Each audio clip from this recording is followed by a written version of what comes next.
Genius Hour 2016 on the turbocharger.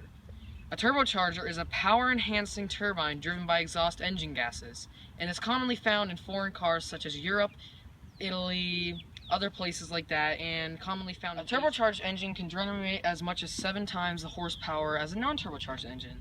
This is a Saab Turbo 2.0 liter 9.3. It is a 2007 year car made in Sweden. And this car has a small engine, probably about a V4 4-cylinder engine, and the maximum horsepower is 255 horsepower. Using a turbo on a car is actually more economical than not using a turbo, because as exhaust gases flow through the exhaust pipe, it pushes a turbo or a turbine driving through it and pushes cool air into the intercooler, which also goes right into the pistons and creates a little pop, which creates a little more power pushed into the engine, which increases the takeoff and acceleration. So a small engine with a turbocharger actually increases the amount of intake and gives it a 6 to 8 pound thrust boost extra. And it increases the power output to about 10 to 25% more than if you didn't use a turbo in your car. And actually, a 4-cylinder car like this can actually increase to the same speed as a 6-cylinder and the same takeoff as a 6-cylinder, which is pretty insane considering that smaller engine with a turbocharger can increase more torque and more speed of a regular engine. Let's talk about turbo lag. What turbo lag is the amount of time it takes between stepping on the gas pedal and the exhaust to get to the turbine to spin it to give that car the extra little pop. As you can notice, if you listen to a turbocharged car, there will be that first acceleration, and then you'll hear the little hissing sound of the turbo spinning, and that increases your speed and rate of power of your car. And if there's turbo lag, you won't get the same exact maximized takeoff until a few seconds after you step on the gas. Have you always wondered, how does the turbo match up with an engine? Is it just a big turbo and a big engine, little turbo and a little engine, or are there other sizes? Well, I'm going to tell you now. If you put a big turbo in a little engine, it can increase the power, but it can also cause problems, because if you're putting too much power into the engine, it'll overwork and it won't well, because the engine needs a little more coolant to cool it if a lot of parts are moving. It'll heat the engine up, it'll make it more susceptible for braking, catching on fire, or even shutting down.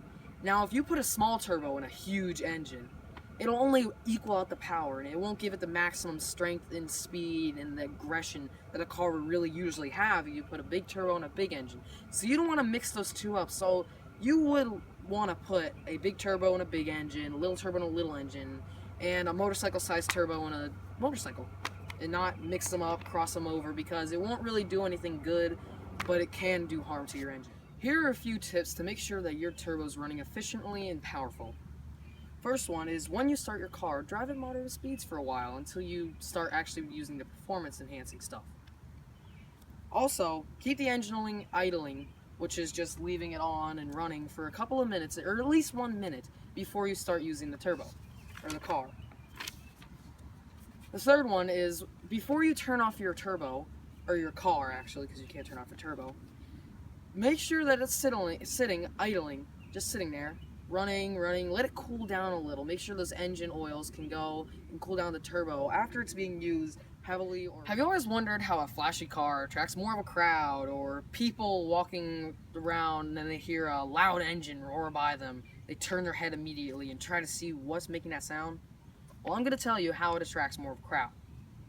I mean, it's common sense that the flashier the car you have, like if you're driving down the street with, say, a Saab versus a Rolls Royce, people are more going to be looking at the Rolls Royce. It's just common sense.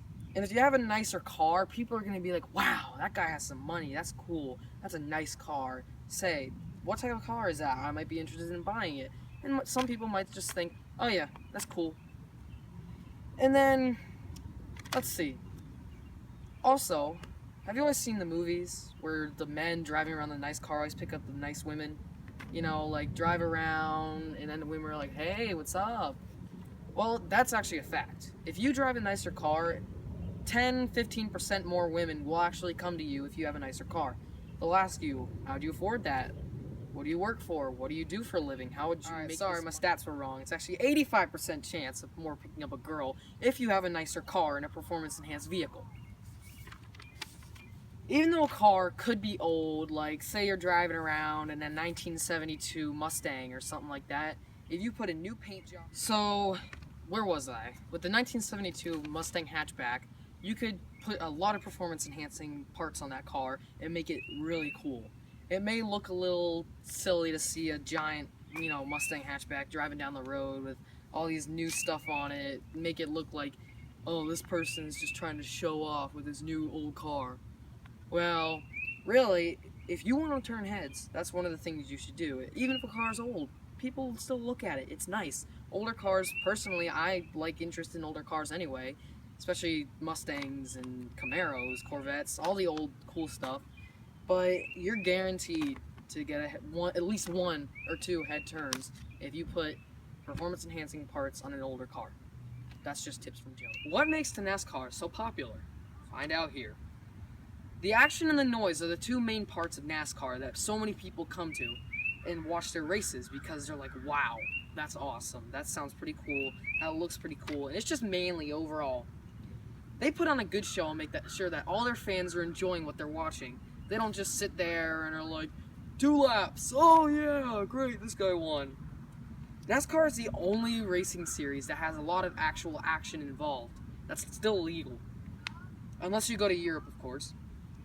All cars on the track are equally matched with the speed and horsepower, which, even though that might sound like a drag because you want to see more people with more power versus just all the same racing down one track with the same everything, it still is a good time to go and watch a race of all that because, you get to sit there, watch awesome power with awesome speed, with awesome people, just zooming around a track, taking continuous left turn. I mean, who doesn't like to watch that? All of NASCARs run in large packs of aerodynamic cars and consist of all the same engines. That's true. It is. Aerodynamic cars. They use cars such as Toyota Camrys, Camaros, but guess what? You can't tell the difference. They all have the same bodies, same aerodynamics, and same engines inside of the car that maximize the horsepower and speed to a limited electric regulator. And basically, they have turbochargers too, most of them. A result of poor aerodynamics is crashes. That's why they used enhancing aerodynamics on their body kits. They put new body kits to make sure that people in the NASCAR don't crash and ruin their engines with the turbos in them. Because, yes, engines are hard to repair and they are a lot of money. And you don't want to go out and have a really bad car that just flies into a wall and explodes the engine over here. The main reason people like to go for the races is also the accidents. That's another thing that people like to enjoy.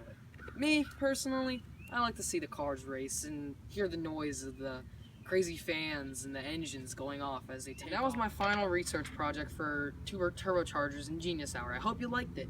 I never did share my essential question with you, and I'd like to have a chance to do that. My final essential question is, how does a turbo/supercharger, mostly a turbocharger, impact the general speed and acceleration of a car and increases the engine's power?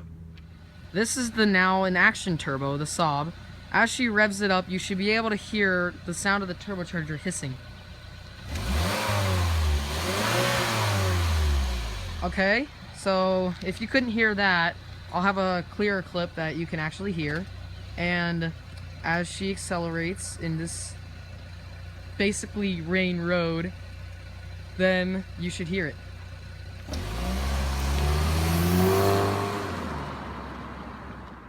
Do you hear that hissing? Or did you hear the hissing?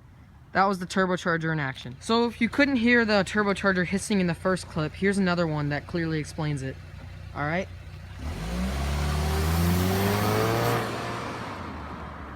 And that was the turbocharger hissing. Giamportone 2016.